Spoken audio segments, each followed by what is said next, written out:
যাদের বিবাহের মধ্যে গায়ে হলুদ সহ অনেক হারাম কাজ হয়ে গেছে, এগুলো ফিরাইবার মতন আর কোনো সুযোগ নাই।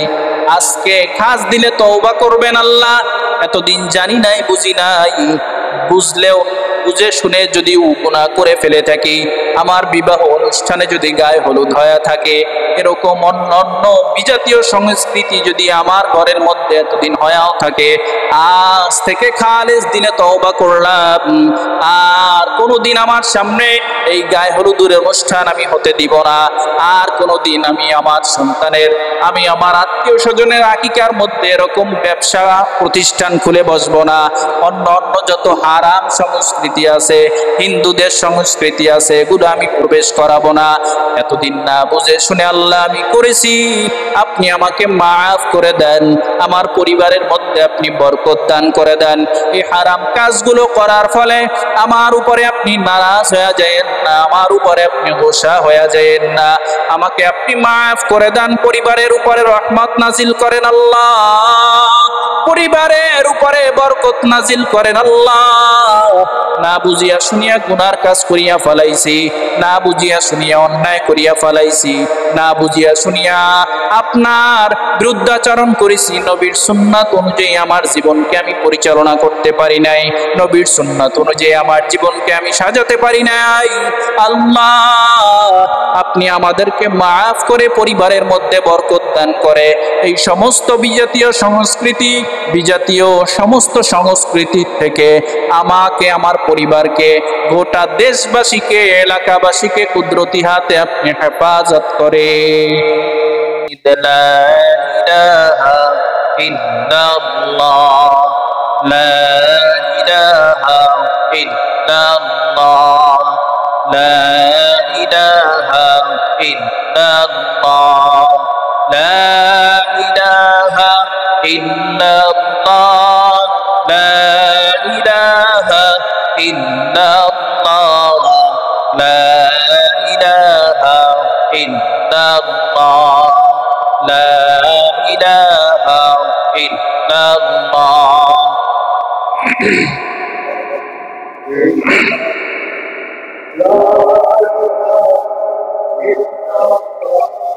لا إله إلا الله، لا إله إلا الله، لا إله إلا الله، لا إله إلا الله، لا إله إلا الله.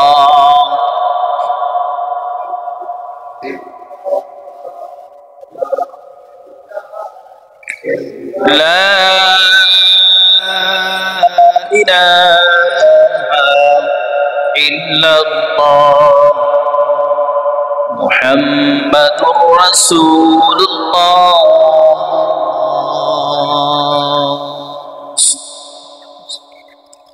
سبحانك لا علم لنا إلا ما علمتنا إنك أنت العليم الحكيم.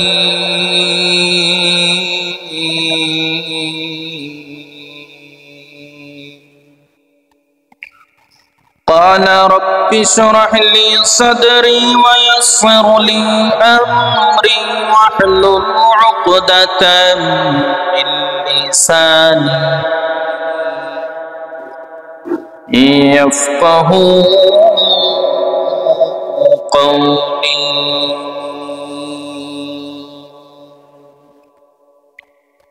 শুকরিয়া, আলহামদুলিল্লাহ। মহান সৃষ্টির মহান স্রষ্টাদয়ময় রব্বুল আলামিন আল্লাহ তাবারক ওয়া তাআলার দরবারে লাখো কোটি কোটি শুকর ও সুজুদ, যেই মহান স্রষ্টা রব্বুল আলামিন আল্লাহ তাআলা আপনাকে আমাকে দয়া করে, মায়া করে, ইহসান করে ভালোবেসে হায়াতে জিন্দেগি থেকে একটি সপ্তাহ চলে যাওয়ার পরে পবিত্র জুমার দিনে আজানের সাথে সাথে রব্বে করিম আল্লাহ তাআলার পবিত্র ঘর মসজিদের মেহমান হিসেবে আসার এবং বসার মতন তৌফিক দান করলেন। এজন্য সেই মহান স্রষ্টা রব্বুল আলামিন আল্লাহ তাবারক ওয়া তাআলার দরবারে আমরা সকলেই প্রাণ করে শুকর আদায় করি, আলহামদুলিল্লাহ।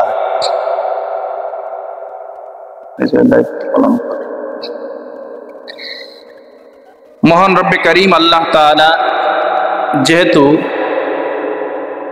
আমাদেরকে নেক হায়াত দান করে জুমার দিনে তার সন্তুষ্টির উদ্দেশ্যে ইবাদত করার উদ্দেশ্যে মসজিদে হাজির করলেন, এজন্য আরো একবার শুকর আদায় করি আলহামদুলিল্লাহ। প্রিয় হাজিরিন, গত 2 জুমা পর্যন্ত আমরা পিতামাতার উপরে সন্তানের কি দায়িত্ব এবং কর্তব্য, পিতামাতার খেদমত করলে ফজিলত কি, এ ব্যাপারে আমরা বয়ান শুনছিলাম। আজকে আমরা একটু ভিন্নভাবে আলোচনা শুনব যে পিতামাতার সন্তানের উপরে দায়িত্ব কি, কর্তব্য কি। আমরা আগেই বলেছিলাম পিতামাতা যদি সন্তান জন্মের পর থেকে সন্তানের উপরে যে দায়িত্ব এবং কর্তব্য এগুলো যদি ঠিকভাবে পালন করত, তাহলে ওই সন্তান অবশ্যই পিতামাতার উপরে তার যে দায়িত্ব এবং কর্তব্য এটা তিনি পালন করত। সন্তানের উপরে যে দায়িত্ব এবং কর্তব্য এটা যদি পিতামাতা ঠিকমতো পালন না করে, ওই সন্তান বড় হয়ে কোনোদিন পিতামাতার দায়িত্ব এবং কর্তব্য পালন করবে না। এ ব্যাপারে যদি হাজারো ফজিলত সন্তানের সামনে বর্ণনা করা হয়, কাজ হবে না। কারণ সন্তানের উপরে যে দায়িত্ব ছিল, পিতামাতার যে কর্তব্য ছিল, এগুলো পিতামাতা পালন করে নাই। ভাইরা আমার, আমরা আরো আগে, বিশেষ করে 1 বছর আগে এ ব্যাপারে বয়ান করছিলাম। একজন শিশু জন্মগ্রহণ করার পরে তার উপরে, ওই সন্তানের উপরে পিতা মাতার 12টা হক, 12টা দায়িত্ব পালনীয় কর্তব্য হয়। বিভিন্ন মুহাদ্দিস মুফাসসিরিনে কেরামের মতে আরো কম বেশি হতে পারে। বিশেষ করে এই 12টি হক যদি ঠিকমতো আদায় না করে, তাহলে ওই সন্তানের মাধ্যমে পিতামাতার খেদমত আশা করা যায় না। যদি জন্মের পর থেকে পিতামাতা একের পর এক ভুল করে যায়, একের পর এক সন্তানের হক আদায় না করে, ওই সন্তান বড় হয়ে কোনোদিন পিতামাতার হক আদায় করবে না, পিতামাতার খেদমত করবে না। এই হকগুলোর মধ্যে 1 নাম্বার হক হলো সন্তান দুনিয়ায় ভূমিষ্ঠ হওয়ার সাথে সাথে সন্তানের ডান কানে আজান এবং বাম কানে ইকামত দেওয়া। এই আজান এবং ইকামতের ক্ষেত্রে আমাদের গ্রাম্য একটা প্রচলন আছে, ছেলে হইলে আজান দেয়, মেয়ে হইলে আর আজান টাজান দেয় না। ছেলে হইলে কোথায় বসে আজান দেয়? ছেলে হইছে ঘরে, বাড়ির উঠোনে নাইমা এরপরে আজান দেয়। 5 ওয়াক্ত নামাজের আজান ব্যতীত অন্য কোনো আজান গ্রামে শুনলেই বলে ওই বেরি ছেলে হইছে। এই ছেলে হওয়ার আজান দেয়। আজান যে দেয়া লাগবে এটা আমরা জানি, কিন্তু নিয়ম কানুন পদ্ধতি কি, কোন পদ্ধতিতে সন্তানের কানে আজান দিব, এটা আমাদের জানা নাই। শুধু ছেলে হলে এর কানে আজান এবং ইকামত দেয়া লাগবে, মেয়ে হলে লাগবে না, বিষয়টা এমন না। বরং ছেলে সন্তান হলে, মেয়ে সন্তান হলে উভয়ের জন্য এই আজান এবং ইকামত দেওয়া এটা নবীর একটা সুন্নাত, পিতামাতার উপরে একটা দায়িত্ব এবং কর্তব্য। এই আজান দিতে মসজিদের ইমাম সাহেবকে প্রয়োজন হয় না, মুয়াজ্জিন সাহেবকে প্রয়োজন হয় না।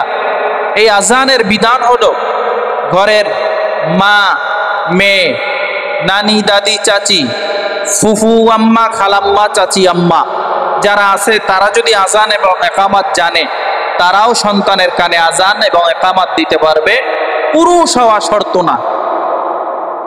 অথবা ছেলের দাদা, ছেলের নানা, বাবা, চাচা, মামা যারা আছে ভূমিষ্ঠ হওয়ার সাথে সাথে অন্য কোনো শব্দ তার কানে প্রবেশ করার আগে আজান এবং ইকামতের শব্দ প্রবেশ করাতে হবে। কিন্তু আমরা তা না করে আজান এবং ইকামতের দায়িত্ব আমরা এড়িয়ে গিয়ে সর্বপ্রথম আমরা ফেসবুকের মধ্যে স্ট্যাটাস দেই যে ছেলে হইছে মেয়ে হইছে, কিন্তু আমাদের উচিত ছিল, দায়িত্ব এবং কর্তব্য ছিল, ছেলে মেয়ে যাই হোক না কেন সন্তান দুনিয়ায় ভূমিষ্ঠ হওয়ার সাথে সাথে অন্য কোনো শব্দ শ্রবণ করার আগে এই আজান এবং ইকামতের শব্দ সন্তান কানের মধ্যে শুনবে। তা না করে আমরা মোবাইলের মধ্যে দেই, বিশ্ববাসীকে জানাইয়া দেই, যার ফলে বর্তমানের এই সন্তানগুলো খানা খাইতে গেলেও মোবাইল প্রয়োজন হয়, ঘুমাইতে গেলে মোবাইল প্রয়োজন হয়। কার্টুন না দেখাইয়া তাদেরকে ঘুম পড়ানো যায় না, কার্টুন না দেখাইয়া তাদেরকে ভাত খাওয়ানো যায় না, অন্য খাবার খাওয়ানো যায় না। কারণ কি? এজন্য কোনো এক কবি বলেন, জন্মের শুরুতে যদি মা বিসমিল্লাহ হয় ভুল, ওই ছেলে কোনোদিন ওই মেয়ে কোনোদিন করবে না কালেমা কবুল। গড়াইবার কালে যদি ইস্পাতে হয় চুরি, বালি দিলেও ধার ওঠে না শুধুই লোহার ছুরি। বিসমিল্লাহ ভুল করেছি, আজান এবং ইকামতের শব্দ তার কানে আমরা শুনাই নাই, আর বড় হয়ে বড় আশা করব সন্তান আমাদের খেদমত করবে না, কোনোদিনও না। জন্মের শুরুতে যদি তার ডান কানে আজান এবং বাম কানে ইকামত দিয়া তাকে বুঝায়া দেওয়া হতো, সন্তান এই দুনিয়ায় যত কিছু দেখো, দুনিয়ায় তুমি থাকার জন্য আসো নাই। দুনিয়ায় যা কিছু দেখো, আব্বা আম্মা, মামা মামি, চাচা চাচি, খালা খালু, ফুফা ফুফি, যা কিছু দেখো না কেন, এরপরে বড় হইলে দেখবা নেতা নেত্রী, এমপি মন্ত্রী, মেম্বার চেয়ারম্যান, দুনিয়ার জাগতিক নেতার কোনো অভাব নাই, দুনিয়ার ক্ষমতাশীলদের কোনো অভাব নাই। সন্তানকে আজান এবং ইকামতের মাধ্যমে বুঝায় দিবা, সন্তান দুনিয়ায় তুমি কতক্ষণ আছো জানো? দুনিয়ায় তুমি সামান্য সময়ের জন্য সফর করার জন্য আসতেছ। আর দুনিয়া সিজনুল মুমিনিন ওয়া জান্নাতুল কাফির, দুনিয়া হলো মুমিনের জন্য জেলখানা, আর দুনিয়া হলো বেঈমান মুনাফিকদের জন্য বালাখানা।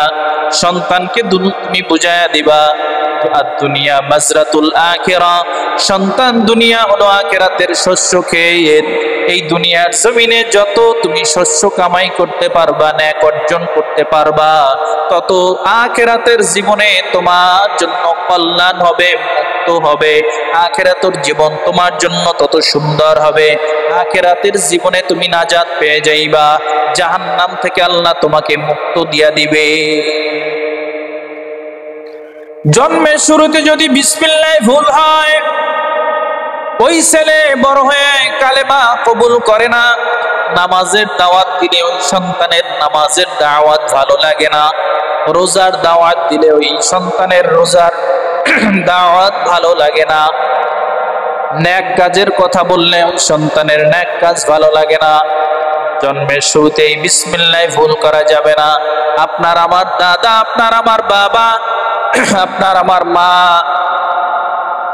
আত্মীয় স্বজন, আপনি আমি জন্মের পরে কানে আজান দিছে কি দেয় নাই এ ব্যাপারে অনেকেরই সন্দেহ আছে, কারণ তারা ওই সময় অনেক কিছুই জানতো না। আপনার আমার মাধ্যমে যেন এই ভুলটা না হয়। আপনার আমার পরবর্তী প্রজন্ম, নাতি সন্তান, বাড়ির আত্মীয় স্বজনের মধ্যে যদি কারো ছেলে সন্তান মেয়ে সন্তান জন্মগ্রহণ করে, এই মেসেজটা তাদের কানে পৌঁছে দেওয়া লাগবে। সন্তান বাড়িতে বসে ভূমিষ্ঠ হোক আর ক্লিনিকে আর মেডিকেলে বসে ভূমিষ্ঠ হোক, যেখানে বসে সন্তান ভূমিষ্ঠ হবে ওইখানে সর্বপ্রথম সন্তানের কানের মধ্যে আজান এবং ইকামতের শব্দ পৌঁছে দেওয়া লাগবে। আগেকার মা বোনদের